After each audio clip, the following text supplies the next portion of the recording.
இந்த cout மேனேஜ்மெண்ட்டில் uric acid லெவல்ஸ்க்கும் joint பெயினுக்கும் நம்ம வந்துட்டு கொஞ்சம் வந்துட்டு டிஃப்ரென்ஷியேட் பண்ணி பார்க்கணும். ஹைப்பர்யூரிசிமியா அப்படிங்கிற ஒரு கண்டிஷன் இருக்குது, மெட்டபாலிக் சிண்ட்ரோம் அப்படிங்கிற ஒரு கண்டிஷன் இருக்குது.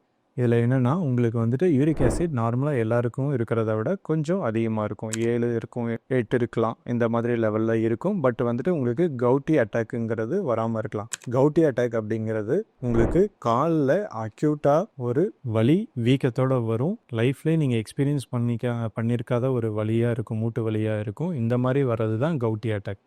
ஹைப்பர்யூரிசிமியா இருக்கிறவங்க எல்லாருக்குமே கவுட்டி அட்டாக் வராது. கவுட்டி அட்டாக் வந்ததுனா தான் நம்ம வந்துட்டு அதை கவுட்னு சொல்லுவோமா தவிர, ஜென்ரலாக இந்த hyperuricemia part of metabolic syndrome.